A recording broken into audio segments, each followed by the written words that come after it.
Chris Brown, back at it again, Back man. again for another We- shot. We enjoyed it, man, last time, and I'm so glad that you're here again to talk some more. Yes, sir. Yes, sir. Man, this episode is all about creativity Mhm. within the worship genre. A lot of times, it. worship keys players can be so exact in their playing, almost like a copycat musician. Right. Learn the exact part, and that's it. Go home. But today, we're going to talk about originality, creativity, which this is your lane. This is what you thrive in. Yes, sir. So, man, just take it away. Tell us what you do with your arrangements when you have a worship song and what you do to transform it. I guess we should probably start with, why is it even important to be creative? And I'll say this as well. A lot of people shy away from it because they feel that it's too much of a show off type thing, like, oh, look at me, I'm doing something extra. But actually, it's not that. I guess it could be that if your heart is in the wrong place, of course. But kind of take us through why you would play creatively and go off script, so to speak, with the music. Man, I think it's just a way of expression, and so I feel like with music, you have the flexibility and the freedom. You should have the freedom to express yourself, and it's no different than having like a conversation. Like if we were talking, it's many ways to say the same thing. It's just all about how it feels and how it comes out. For me, like we could say the same sentence but use different words and still get the same point across. And so I feel like with music, you should have the freedom to do that. And like we talked about before, it can always depend on like the setting that you're in, because you never want to overkill in certain settings. But if like your room that you're in, and you have the ear to like just hear something different, you should have that liberty to trust your ear, and be able to move like that, And it's so many, like if it's 12 notes within like a scale. So in that scale, I feel like if you stay within that scale, it's hard to mess that up, if you make the right choices. So I feel like you should have the freedom to do that. That's awesome. Can you give us an example of maybe, a popular worship song and what you would do to maybe create some originality to it? Okay, let's do it. So Goodness of God, one of my favorite songs, many versions and variations of it. But, if I was just playing the chorus like the All My Life, so.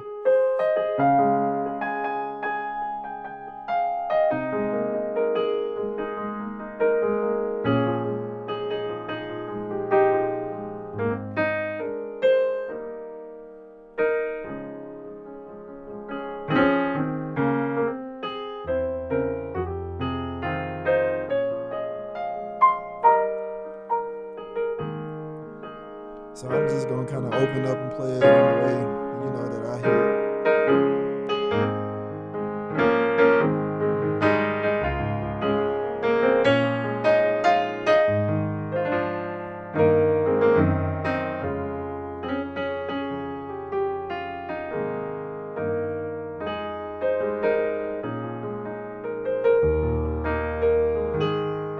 I'll take another approach.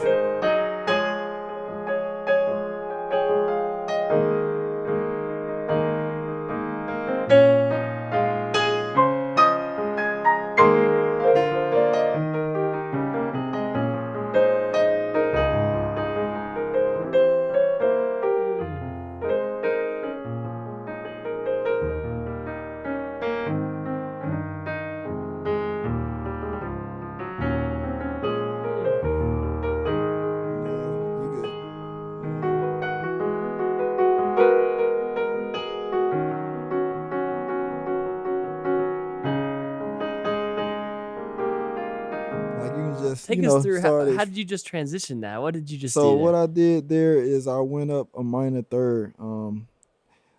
If you are familiar with keys and minors and majors, you know that in A flat you have the ability to go up a minor third to B, and they're relatable. So a lot of times I just keep that in mind. It's like, okay, if I wanted to go somewhere different to be creative, like the song is over, they're no longer singing probably here, and so it's like, just a moment to where like the band is open and we're expressing ourselves.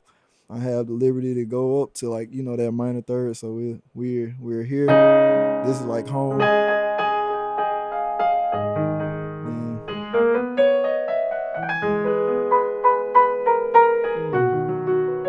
And then you can kind of determine, depending on how you hear it, how you want to move within that. There's so many like ways you could play around with that.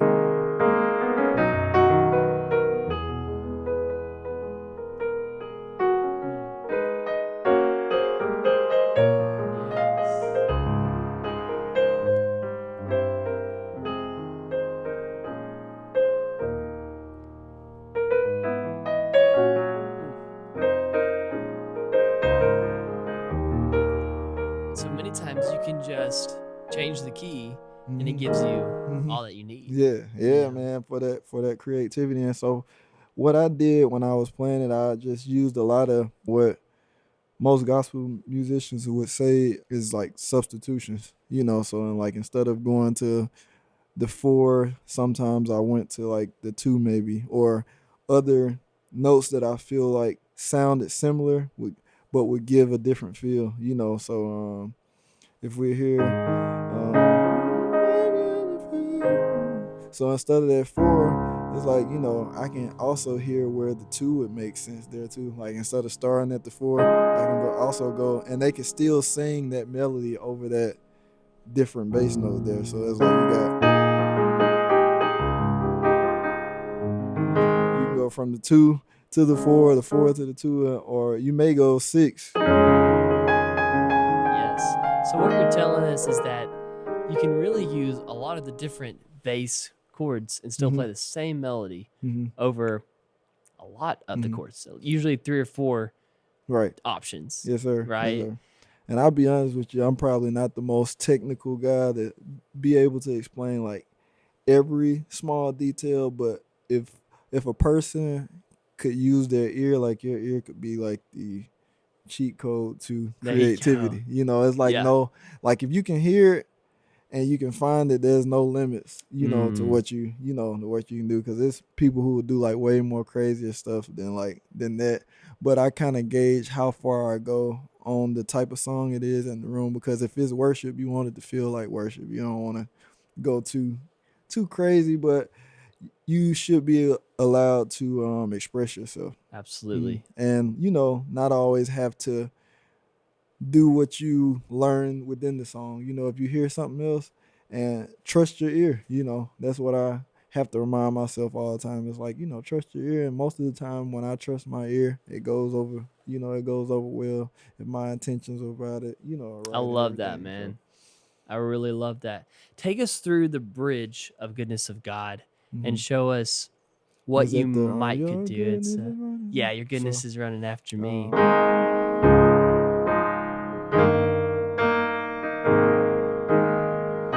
that's kind of, I guess you could say, basic.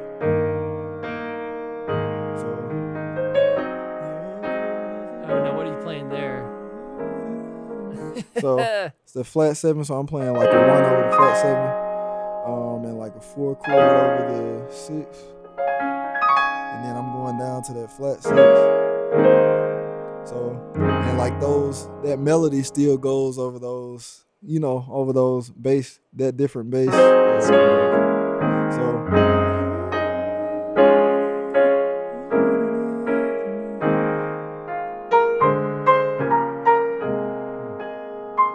like it's so many ways that you can stay on the 1.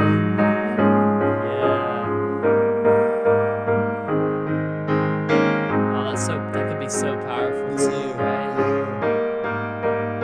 Because if we hear the whole time, like if you're a praise and worship leader or whoever is singing at the time, or maybe, if you're playing and singing, I always look for ways that the song can go somewhere different, Yes. Like we've been here for a while, if we have like a 30-minute set and we still have 10 minutes left, well, we can't just, from my point of view, is like, we can't just sit here the whole time, and like the faith is rising and the feeling of the room is, so it's like, to kind of match the energy of the room, I'll find ways, and a lot of times the 1 does it, like That's when you right. go, like, so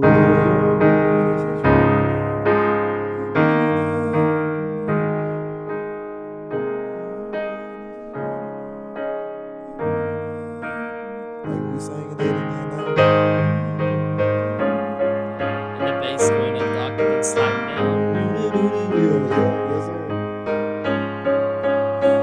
And you may get everybody to fall out, go cymbals. Yeah. Flat 7 again.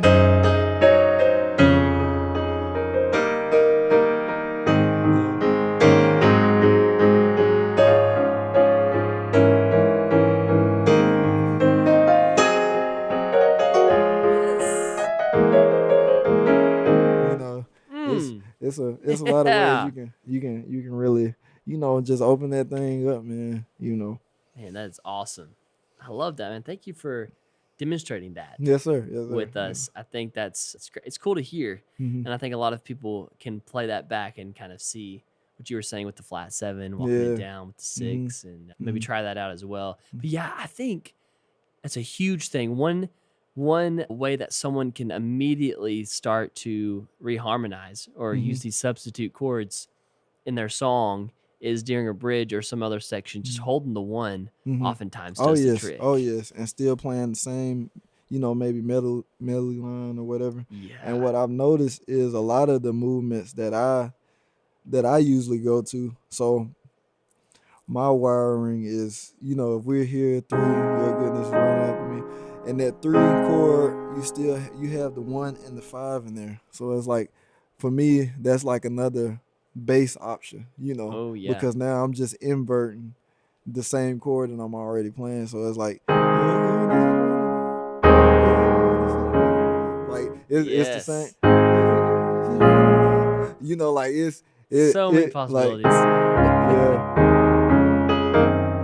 Like the flat 7 is probably the most kind of like you don't really naturally think that because it's not in that chord, but at the same time it's like, Yeah. it just makes musical sense, Absolutely. So, Absolutely. but if you're looking if a person is a beginner and they want to expound in that way, the first way to start is by just breaking down the chords. So if you're playing a major 1 chord, you could change your bass to any of those 3 within that triad chord or whatever. So That's good, man.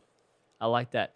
Switching gears slightly on the song. So, for example, on Reckless Love, you have 6, 5, 4, 1, and the bridge is another example of just holding that 6 as you start to move. Yeah. Can you play a little bit of that bridge, the regular Reckless Love bridge where you move 6, 5, 4, 1? Just no, down, okay.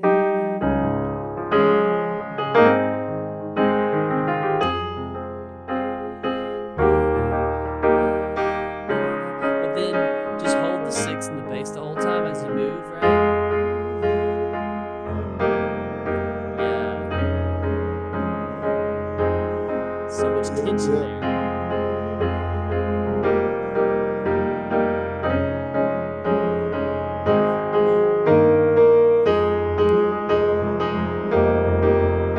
I'll probably go down to the 5.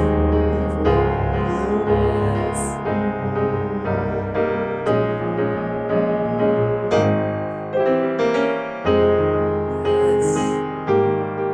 So good. Okay, yes.